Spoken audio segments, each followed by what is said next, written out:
পোশাক আশাক দিয়েই কিন্তু বিচার করা যায় তুমি গ্রামের মেয়ে নাকি শহরের মেয়ে। তার সাথে কিছু কিছু অবিচিত্র মানসিকতা যোগ হয়। মা দুর্গা যেরকম 10টা হাত আছে, সেরকম কিন্তু আমাদের মেয়েদেরকেও কিন্তু 10টা হাত দিয়েছে, যাতে সংসারের কাজের সাথে সাথে চারিদিকের কাজগুলো মানে আশেপাশের কাজ, ব্যবসা সব কিছুই আমরা সামলে উঠতে পারি। আমার ক্ষেত্রে বলতে পারো আমার কাছে কিন্তু 10টা হাতই আছে, যার কারণে সংসারের কাজ, ব্যবসা প্লাস নিজে ইউটিউব, তার সাথে এডিটিং মাথা খাটিয়ে পরিশ্রম করে সামাল দিয়ে উঠতে হয়।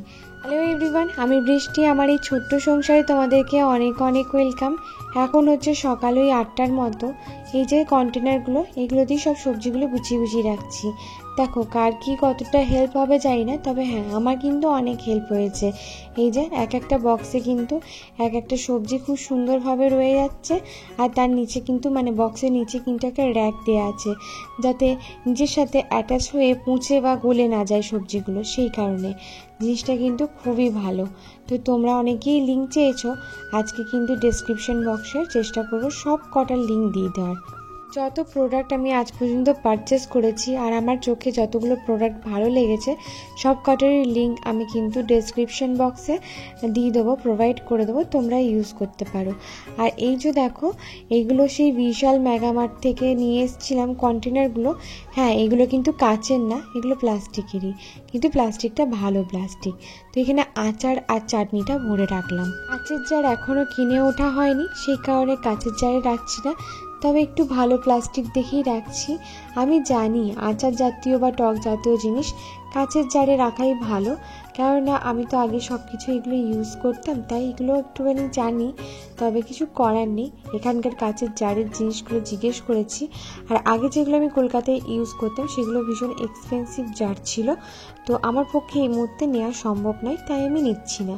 তো ফ্রিজটা দেখো সুন্দর করে অর্গানাইজ করে নিলাম। আর জানো তো আমি না সব কিছু জিনিস এত পরিপাটি করে রাখতে ভালোবাসি না। আর এই ফ্রিজটা এইভাবে রাখার আরও একটা কারণ হচ্ছে প্রীতম আর অর্ক দুজন মিলে মানে ফ্রিজটা এত মেসি করে ফেলে যে কিছু বলার নেই। তো এখন প্রীতম নিজেও বলছে যে হ্যাঁ এই জিনিসটা বেশ ভালো হলো। উপর দিকে ড্রাই ফ্রুট, তারপরে আরও যা যা জিনিসপত্র থাকে মানে বাটার, চিজ, ওগুলো রেখেছি। আর এটাতে শুধুই সবজি টবজি রেখেছি। আর তোমরা তো জানো খুব একটা লেফট ওভার খাবার আমরা খাই না, তাই সেই কারণে খুব একটা ফ্রিজে লেফট ওভার খাবার থাকে না। তোমরা অনেকেই আমার কাছে জানতে চেয়েছিলে অর্ক কি নিজে নিজে রিডিং করতে পারে, তো তোমরা নিজেরাই দেখে নাও। সেই কারণেই আজকে ভিডিওটা করা, যে অর্ক নিজে নিজে রিডিং পড়তে পারে কি পারে না।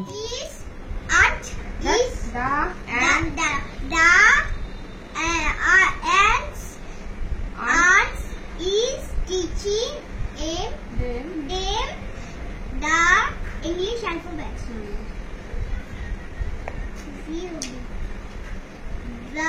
ওর হ্যান্ডরাইটিং অনেকটা ভালো হয়েছে। The big brown bear is eating bread and butter for morning breakfast. Very good. The cute cat is sitting in a cup. Inside. In the side. Inside. Inside. The dolphin. আঙুল দিকে। The dolphin and the duck and the Spelling for A-R-E কি হয়? A-R-E. Duck Playing. playing with a doll. এটা বলো। ওর যদি ঠিক করে পড়াশোনা করে আজকে ফুটবল খেলতে নিয়ে যাবো। না। বসে The বলো। elephant. The elephant and the eagle. The eagle are eating eggs. ওর মায়ের সাথে ইংলিশে কথা বলে একটু। অনেকেই বলছিল যে রিডিং করতে পারে না, ঠিক করে ও রিডিং ঠিকঠাক করতে পারে, সেটা থেকে ওটার উপর ফোকাস দেওয়া হয়েছে। তারপর মাকে কিছু কোশ্চেন জিজ্ঞেস করো। The fox is eating fruits with a fork. High five. তো এখন বানাচ্ছি হচ্ছে পোস্তের বড়া। আসলে দুপুরের লাঞ্চ আছে প্লাস অর্ডারের রান্না আছে, সব কিছু করতে হবে। তবে সামলে সব দিকটাই। তো এখানে দেখো পোস্তের বড়া বানাতে আমি যেভাবে করি সেটাই দেখাচ্ছি। জানি পোস্তের অনেক দাম, তারপরেও আজকে আলু দিয়ে ভালো লাগলো না, তাই পোস্তর মধ্যে 4 মগজ দিয়েছি, নারকেল দিয়েছি আর দিয়েছি কাঁচা লঙ্কা। একটু টাইটভাবে বাটতে হবে, বেশি জল দিয়ে বাটলে হবে না। আমি শিলনোড়াতেই বাটতাম, কিন্তু কি বলতো হাতের জোর দিতে পারছি না, এই কারণেই মিক্সার গ্রাইন্ডারে এটাকে টাইট করে বেটে নিচ্ছি। অর্কর বয়স হচ্ছে 6 বছর। আর হ্যাঁ, তোমাদেরকে একটা কথা না বললেই নয়, ও যখন খুব ছোট ছিল তখন থেকে কিন্তু আমি ওকে পড়াশোনার দিক থেকে ভীষণ আগ্রহী করে তোলার চেষ্টা করেছি। অনেক মা বাবারাই আমরা ভুল করি যে এখন তো ছোট, বড় হলে তখন আস্তে আস্তে ও নিজের থেকেই শিখে যাবে, কিন্তু এটা করলে চলবে না। তোমরা অনেকেই আমাকে বলো যে দিদি কী করে অর্কর এত আগ্রহ হয়েছে পড়াশোনায়। তো তোমাদেরকে একটা কথা বলি, আমি ওকে জোর করতাম না, পড়াশোনার প্রতি যাতে ওর নিজের থেকেই ভালোবাসা আসে সেটাই শুধুমাত্র আমি চেষ্টা করেছি। আর সত্যি কথা বলতে এখন যদি বলতে পারো তো হ্যাঁ, আমি সাকসেস হয়েছি। ও কিন্তু নিজেই পড়তে বসে আর পড়াটাকে খুব ভালোবাসে। পরবর্তীকালে কি হবে আমি জানি না, তবে এখন তো করছে, এটুকুই বলতে পারি। আর পোস্তর বড়াটার মধ্যে দেখো পেঁয়াজ কুচি দিয়েছি, কাঁচা লঙ্কা তো বাটাই আছে, কাঁচা লঙ্কা, নারকেল আর 4 মগজ বেটে রেখেছিলাম, তার সাথে একটুখানি ময়দা দিয়েছি যাতে একটুখানি বাইন্ডিংটা ভালো হয়। ব্যাস, এবার হালকা আছে এই বড়াগুলো ভেজে নেবো। আহা কি যে ভালো লাগে না। যারা পোস্তের বড়া নারকেল দিয়ে করো না তাদেরকেও একবার বলবো তোমরা একটু ট্রাই করে দেখো নারকেল দিয়ে, খুব ভাল লাগে খেতে। এবার আসি অর্কর পড়াশোনার ব্যাপারে। হ্যাঁ, অর্ক জানো তো লেখাটা করাতে আমার অনেকটা টাইম লেগেছিল। তবে হ্যাঁ, আমি মাঝে মাঝে ভীষণ ফেড আপ হয়ে যেতাম, হয়তো বকাঝকাও করতাম ওকে। তারপরে একটা জিনিস বুঝতে পারলাম, একটা টাইমের পর মানে সব বাচ্চাদের একটা টাইমিং হয় লেখা ধরার জন্য, কিন্তু তা বলে তুমি যে হাল ছেড়ে দেবে তা না। আমি ওকে অনেক লিখতে দিতাম ঠিক কথা, ও লিখতে পারতো না, কিন্তু হ্যাঁ পড়াটা কিন্তু আমি কন্টিনিউ করতাম। এই রিডিং পড়ার অভ্যেসটা কিন্তু ওর ওই রাতের বেলায় গল্প পড়ার সাথেই এসছে। আমি যখন ঘুমাতে যেতাম ওকে একটা করে স্টোরি বলতাম বই থেকে, আর ওকে চেষ্টা করাতাম যে নিজে পড়ার জন্য।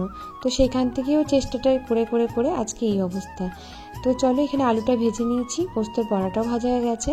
আর যে পাঙ্গাস মাছগুলো ছিল আজকে সব মাছগুলোই করে দিচ্ছি, তার কারণ হচ্ছে আমি আজকে একটু বেশি করে গ্রেভি করে রাখবো। আমি কালকে একটু ডাক্তার দেখাতে যাব, তাই কাল কতটা কাজ আগিয়ে উঠতে পারবো সেটা তো আমি বলতে পারছি না। সেই কারণেই আর কি সকালের রান্নাটা ঝোলটা একটু বেশি করেই করছি। 1-2 দিন জানো তো এরকম লেফট ওভার খাবার খেলে কিছু হয় না, মাঝে মাঝে সুবিধা অসুবিধা থাকে, তো সেই কারণে। এখানে দেখো মাছগুলোকে খুব হালকা করে ভেজে নিয়েছি, এর মধ্যে কালো জিরে দিলাম, আর দেখো একটা গোটা টমেটো দিয়েছি। টমেটোটা যদিও একটু কেটে দিয়েছি, গোটা টমেটো কিন্তু দিয়ে দিও না, ফেটে যাবে আবার তেলের উপর। এর মধ্যে দিয়েছি নুন আর হলুদ, আর দেখো একটু মিষ্টি দিলাম।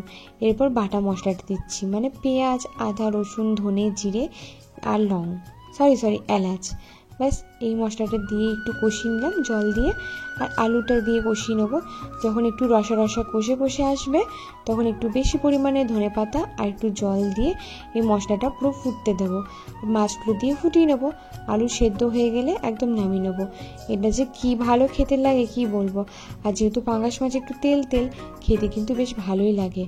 আর এই যে দেখো এখানে আলুর দমে আলুটাও সেদ্ধ হয়ে গেছে, অর্ডারে আজকে আলুর দম যাবে। তো 1-2 করে অর্ডার নিচ্ছি, আমি একদমই যে বন্ধ করে দিচ্ছি তা না, শরীর বুঝেই না অর্ডারটা নিচ্ছি। তো এখানে ঝোলটা হয়ে গেছে, তো এখানে নামিয়ে নিচ্ছি। জানো তো একটা কথা ঠিক, সংসারেরটা টানার দায়িত্ব হচ্ছে পুরুষ মানুষের। তবে সবাই সেটা মনে করলেও আমি সেটা কিন্তু মনে করি না। আমি মনে করি সংসারটা দুজনের, যখন টানার দায়িত্ব দুজনেরই। আমি যখন পারছি একটা প্ল্যাটফর্ম থেকে টাকা ইনকাম করতে, তো আমি কেনই বা করবো না।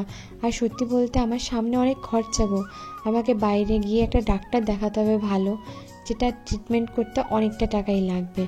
আর তার সাথে আছে আমার ছেলের ফিউচার, পড়াশোনা বলতে পারো।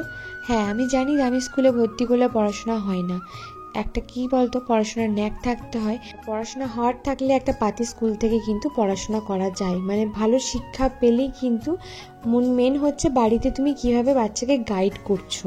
আসলে মানুষে তো অনেকে অনেক কিছু বলে ফেলে, কিন্তু সত্যি কথা বলতে এখনকার দিনে দাঁড়িয়ে ওই একা হাতে সংসার সামলানোটা না একটুখানি বোকা ব্যাপার, জানো তো। হ্যাঁ আমার স্বামী সরকারি চাকরিও করে না, বিশাল প্রাইভেট কোম্পানিতে বিশাল বড় পোস্টেও কাজ করে না, কিন্তু যেটাই করুক না কেন সেটাতে আমি বা আমার ছেলে দুজনেই ভীষণ খুশি। আর সব কিছু দিয়ে তো আমাদেরকে ভালো রেখেছে। দেখো, মানুষের জীবনে চাহিদার তো কম নেই, যতই ভালো থাকো না কেন আরও চাই একটা ব্যাপার থাকে। কিন্তু আমি বুকের মধ্যে হাত রেখে একটা কথাই বলতে চাই, আমার আরও চাই জিনিসটা নেই। আমি যেটুকু পাই আমি সেটুকুর মধ্যেই খুশি থাকার চেষ্টা করি। আমার প্রচুর লাগবে, প্রচুর চাই তেমনটা না। তবে হ্যাঁ, কিছু জিনিসের প্রয়োজনীয়তা আছে, সেটুকু হলেই আমার হবে। তো দেখো, দুপুরে খাওয়া দাওয়া করে শুয়ে পড়েছিলাম, বলতে পারো ওই 3:30টার সময় শুয়েছি, 5টার সময় প্রীতম আমাকে উঠিয়ে দিয়েছে। ওই যে বললাম আজকে অর্ডার যাবে, আলুর দমটা তো সকালেই করে রেখেছিলাম, আর এখন যাবে হচ্ছে লুচি, আলুর দম, লুচিটা করব, আর সাথে হবে চিকেন পকোড়া, অর্ডার যাবে। তো সেইটাই আর কি ভাজছিলাম, আর ওইদিকে আমার আর প্রীতমের জন্য একটু চা বানিয়েছিলাম। আর প্রীতম সারা দুপুর টিউশন পড়িয়ে ঘরটরগুলো গুছিয়েছে। বিকালবেলায় ঘুম থেকে উঠে দেখছি হাতের মধ্যে যেন তো একটু ব্যথাও লাগিয়েছে, নোকের কাছটা দেখছি চামড়া উঠে গেছে। তো কিছু বলেনি, তারপর যখন ওয়া করছে তখন দেখলাম নাকি উঠিয়েছে। তো প্রীতম আমাকে প্রথম থেকেই বলছিল যে বৃষ্টি তোকে নিয়ে একটু যাব, কিন্তু জানো তো ঘুম থেকে ওঠার পর আমার খুব দুর্বল লাগে। মানে এখন বিশেষ করে সকালের ঘুম থেকেই উঠি বা বিকাল দিকের ঘুম থেকেই উঠি, আমার বেশ একটা দুর্বল ভাব থাকে যেটা কাটতে চায় না। তো আমার কদিন ধরেই মন মেজাজ ভালো নেই, প্লাস শরীরে তো তোমরা জানো আমার ভালো থাকে না। তো প্রীতম বলছিল যে এতক্ষণ একা থাকবি বাড়িতে, আসলে অনেকটা দূরেই যাবে অর্ডারটা দিতে। তো সেই কারণে আমাকে বলছিল যে আমার সাথে একটু ঘুরে আসবি, তাতে তোর শরীরটাও ভালো থাকবে, মনটাও ভালো থাকবে। কিন্তু ওই যে আমি বেরোতে চাইছিলাম না। বেশিরভাগটাই বলতে পারো আমার শরীরটা খারাপ হয়েছে নানা রকম উল্টো পাল্টা মাথার মধ্যে চিন্তা রেখে। আর এইসব চিন্তা দেওয়ার লোক কিন্তু প্রচুর আছে, প্রচুর জীবনে পেয়ে যাবে। তাই কি বলতো, সব কিছুর থেকে দূরত্ব বাড়িয়ে ফেলেছি এবার। আমি তো আর ভালো হতে পারলাম না, আর দরকারও নেই ভালো হওয়ার। তাই জানো তো, সব কিছুর থেকে দূরত্ব বাড়িয়ে নিজের মতো করেই রয়েছি। তো এখানে দেখো পকোড়াগুলোও ভেজে নিলাম আস্তে আস্তে। তখনও কিন্তু প্রীতম মাঝে মাঝে এসে আমাকে একটা কথাই বলছে, বৃষ্টি দেখবি ভালো লাগবে। আসলে ও যেখানে অর্ডারটা দিতে যাচ্ছিলো সেটা একটা মলের মধ্যে, মানে যেই বোন ওকে ফোন করে বলেছে, বোনই বলছি কারণ প্রীতমকে দাদা হিসাবে যেহেতু বলেছে, তো সেই কারণে বোনই বললাম। তো ওনার হাজব্যান্ডের জন্য খাবারটা অর্ডার দিয়েছিল। তো আমি বললাম যে ঠিক আছে আমি বানিয়ে দেবো, কোনো অসুবিধা নেই, কারণ বিকাল দিকে তো, সকাল দিকে চাপটা আমার একটু কম থাকবে। মানে সকাল দিকে কি হয়, দুপুরে রান্না এইসব করতে করতে না করে উঠতে পারি না, তাই বললাম অসুবিধা নেই। তো ওই কারণেই ও আমাকে নিয়ে যাওয়ার একটা জেদ করছিল। এইদিকে না অর্ডারের পকোড়াগুলো বেশ ভালো ভাজা হয়ে গেছে, এবার আমাদের পকোড়াগুলো ভাজছিলাম। মানে প্রীতম বললো তাহলে আমাদের জন্য একটু ভেজে দিতে, সেই কারণে। আর এইদিকে দেখো প্যাক হচ্ছিলো পকোড়া, লুচি, আর এখানে আলুর দম। হ্যাঁ, এইগুলোই যাবে। আর একটা অর্ডারই আজকে নিয়েছিলাম। তোমরা যতজন আমার কাছ থেকে খাবার নিয়েছো সবাই কিন্তু আমাকে একটা কথাই বলেছে, দিদি তোমার হাতের রান্না খুব ভালো। আমি জানি না সত্যি কথা বলতে ঠিক কতটা ভালো, কিন্তু হ্যাঁ তোমাদের ভালো লাগছে এটাই অনেক বড় ব্যাপার। তবে আলুর দমের রেসিপি অনেকেই আমাকে বলেছে, যারা অর্ডার দিয়েছো তারাও জানতে চেয়েছো যে আলুর দমটা কী করে করো আর পকোড়াটা কী করে করো। কেননা পকোড়া আলুর দমটা সত্যি বলতে তোমরা বলো যে খুব ভালো হয়, আর প্রীতমও যেন তো বলে যে আলুর দম পকোড়া এগুলো না কেন জানি না ভালো হয়। আর এমনিতেও এখন অনেকেই বলো দেখি যে দিদি যদি নর্মালি ভাত ডাল এগুলো যদি একটু রাখো খুব ভালো হয়। আসলে আমি ভাত ডাল এগুলো আমি না রাখতে চাইছি না, এগুলো রাখলে আমার শরীরের ওপর একটু বেশি চাপ পড়ে যাবে, তো সেই কারণে রাখতে চাইছি না। তো দেখো এখানে আমাদের পকোড়াটাও ভাজা হয়ে গেছে, ওইদিকে পার্সেলও রেডি। তো খাওয়া দাওয়া করে আমরা এবার বেরিয়ে যাব। আসলে গরম গরম একটা পকোড়া খাওয়া আর কি বলো তো, অনেকক্ষণ পর খাওয়ার মধ্যে দুটো টেস্ট অনেকটাই আলাদা। যদি আমি তোমাদেরকে একটু গরম গরম খাওয়াতে পারতাম তাহলে হয়তো খুব ভালো হতো, মানে যারা অর্ডার করো। কিন্তু একদম গরম গরম দিতে পারি না, তার কারণ অনেকটা দূর তো, যেতে যেতেই হয়তো হালকা ঠান্ডা হয়ে যায়। তো দেখো এখানে খাওয়া দাওয়া করে আমরা চলে এসেছিলাম, এই মলটার নাম হচ্ছে তো ভেগা সার্কেল মল। আর যে এখান থেকে খাবারটা অর্ডার করেছিল, তো প্রীতম বলছিল যে ঠিক আছে আমি এখানটা দিয়ে দিই, তারপর এই মলটা একটু ঘুরবো। জানো তো মলটা বেশ ভালো, অনেকখানি বড়। তবে এই মলটা দেখে আমার আবার সাউথ সিটি মলের কথা মনে পড়ে গেছে। তবে আমার মনে হলো কেন জানি না কলকাতার সাউথ সিটি মলটা এই মলটার থেকে একটু বড় হতে পারে। জানি না কতটা ঠিক বলছি, তবে আমার নিজের আন্দাজে বলছি। তবে হ্যাঁ, এখানে অর্ক এসে তো বেশ কি বলবো। তো এখানে প্রীতম ওটাই বলছিল যে তোরা একটু দাঁড়া, আমি খাবারটা দিয়ে চলে আসি, তারপরে তোদের সাথে আমি কথা বলবো। তো দেখো এখানে খাবার দিয়ে চলে এসছে। তো এবার একটু আমরা আমাদের মতো করে ঘুরবো। তবে আমি প্রীতমকে একটা কথাই বলছিলাম যে ঘুরবো তো ঠিক কথা, কিন্তু এই যে ঢুকলেই যে খরচা হয়ে যায় বড্ড বেশি। তো তোমরা তো জানো অর্ক ড্রেস কিনতে আমি কতটা ভালোবাসি, আর এইটুকু বাচ্চার তো ড্রেস লাগেই। মা বাবা হিসাবে যতটুকু কর্তব্য পালন করা তার থেকে হয়তো আমরা একটু বেশি চেষ্টা করি অর্কর প্রতি করার। আমি মা হিসাবে, প্রীতম বাবা হিসাবে যতটা করা, কিন্তু যতই আমরা করি না কেন ও আমাদেরকে একটা কথা কিন্তু শুনতে হয় যে বাচ্চাটার কীভাবে থাকার কথা ছিল, কীভাবে আছে। আসলে কি বলতো, সবাই কিন্তু আসলে টাকাটাই বোঝে। একটা বাচ্চা শুধুমাত্র যে টাকা মানে বড়লোক করে জন্ম নিলেই যে ভালো থাকে, এইটা কিন্তু সবার মাথার ঠট মানে একটা ঢুকে গেছে। যাই হোক, সবার মাথার চিন্তা ভাবনা তো দূর করতে পারবো না। আমি আর প্রীতম মনে করি একটা সুস্থ জীবন দেওয়া দরকার ছিল অর্ককে, তাই আমরা দিয়েছি। কতটা কি করতে পারবো না পারবো সেটা অর্ক নয় ভবিষ্যতে কি বলবে। আর দেখো ড্রেসটা পরে কি সুন্দর লাগছে। তবে একটা কাণ্ড ঘটিছে তোমাদের বন্ধুগণ, এই দেখো কালকে নাকি এই কাঁচি দিয়ে চুল কেটেছে, কি মাঝখানটার অবস্থা করেছে দেখো, একদম টাক করে দিয়েছে। আমি তো এটা নজরে দেখিনি, হঠাৎ করে চুল ছাড়াতে গিয়ে দেখছি কাঁচি টাইচি কোন উপরে রাখা থাকে, সব কিছু জানো তো এখন হাত পেয়ে যায়। লম্বা হচ্ছে, লম্বা না হলেও চেয়ার টেবিল নিয়ে ঠিক ওই জায়গা থেকে নামিয়ে কারসাধ্য করে নেবে। কত চোখে চোখে রাখি বলো তো একে, মানে আমি তো পাগল হয়ে যাব একে মনে হচ্ছে। চুলটা কেটে কি বাজে লাগছে, কিন্তু কি করব, মাথাটা এত গরম হলো। কিন্তু ওই যে বাইরে বেরিয়েছে বলে একদম বকা দিতে পারিনি। প্রীতম সকালেই দেখেছে কিন্তু আমাকে বলেনি, তার কারণ খুব বকা খেত। বকা কেন, মারও খেত আমার কাছে, সেই কারণেই জানো তো বলেনি আমাকে। কি যে বাজে লাগছে, মানে সামনেটা একদম চুলগুলোকে কেটে দিয়েছে, এমন মানে সাইড করে কাটলেও হতো, একদম সামনের চুলটাকেই কেটে দিয়েছে। তো এখানে দেখো একদম চুপ করে আছে। তো এবার দেখো এই যে খেলনার একটা দোকান, এখানে ঢুকেছে। আসলে অর্ক তো ঢোকেনি, আমার না ভীষণ সফট টয় নেশা জানো, ছোটোর থেকে। ছোটোবেলায় ভাবতাম আমার একটা ঘর হবে, সেই ঘরে জানো তো এরকম বড় বড় টেডি বিয়ার সফট টয় সাজানো থাকবে।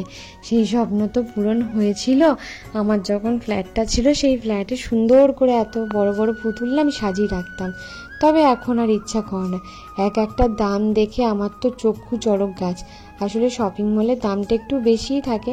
তবে আমি প্রীতমকে বলছিলাম যদি আমার কাছে টাকা থাকতো আমি কিন্তু এখান থেকে কিনে দিতাম না, আমি কিন্তু সেই বাইরে থেকেই ওকে কিনে দিতাম।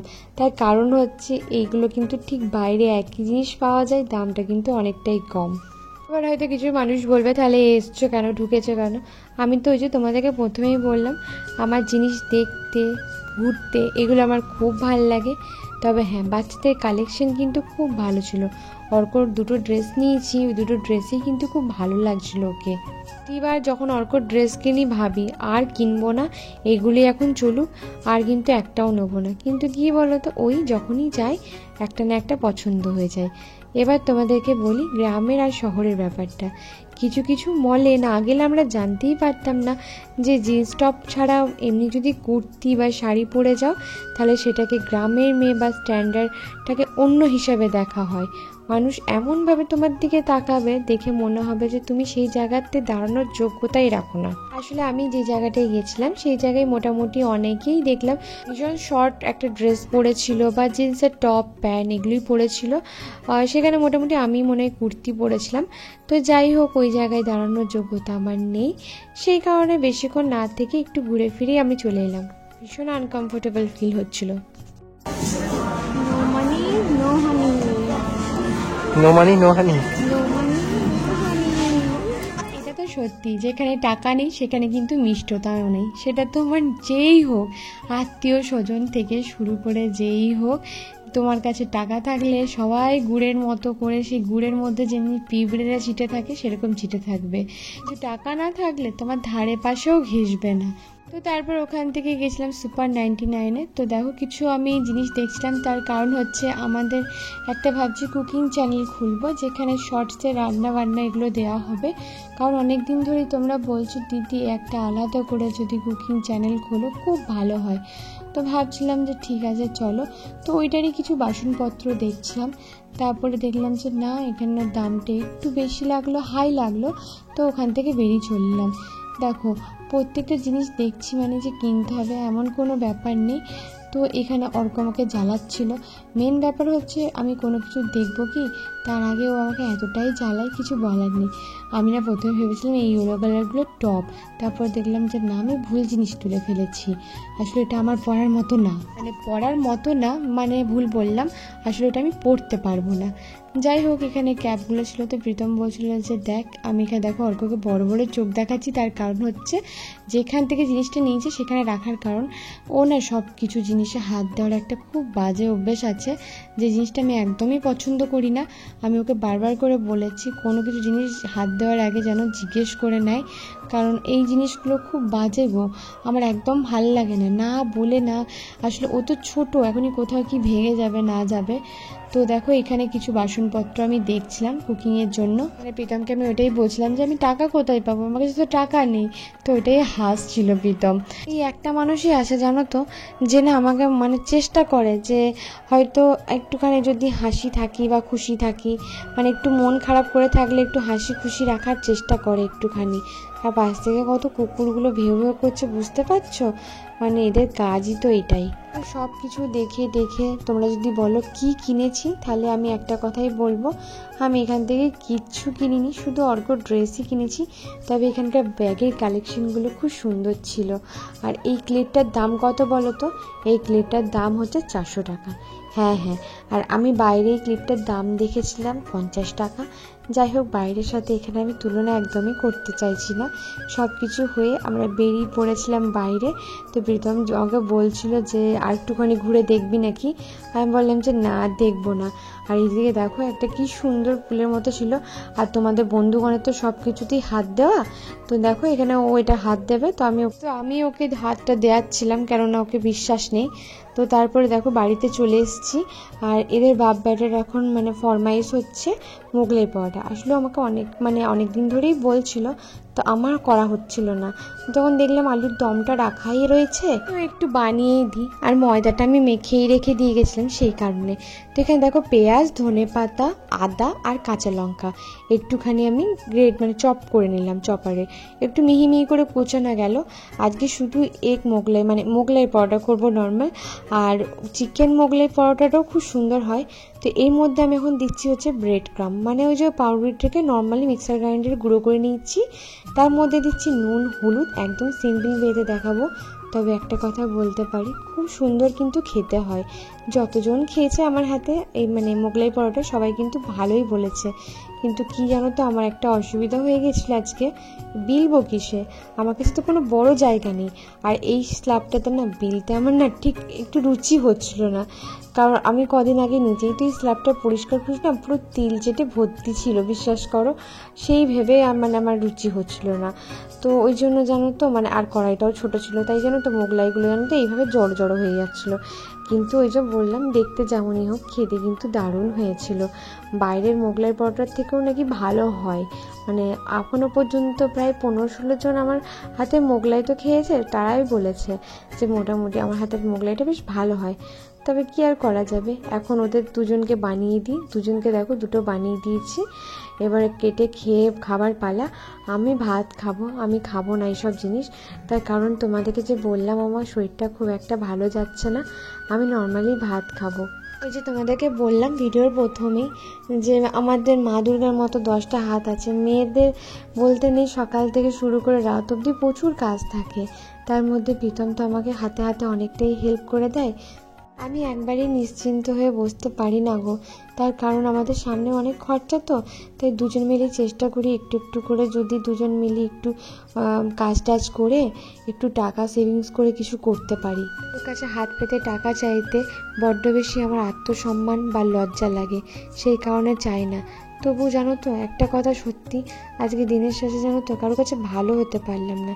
তাই যাদের কাছে ভালো, প্রীতম আর অর্ক, এদের কাছে যখন আছি তখন এদেরকে নিয়েই থাকি, ওদের ভালো লাগা খারাপ লাগাটা নিয়ে থাকাই আমার জন্য ভালো। কেননা মাঝে মাঝে ভাবি জানো তো, আমার যা শরীরের কন্ডিশন না, এত নানা রকম প্রবলেম দেখা দিচ্ছে শরীরে, কখন কি হবে কার কি হবে তো বলা তো যায় না।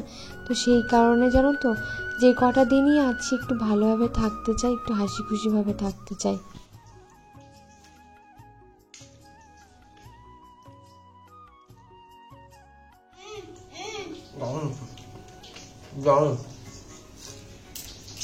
তোমার ছেলে নাকি খেয়েছে হাত কেটে গেছে, তাও কষ্ট করে খাচ্ছি, দারুণ হয়েছে। আর বানিয়েছি এত কষ্ট করে।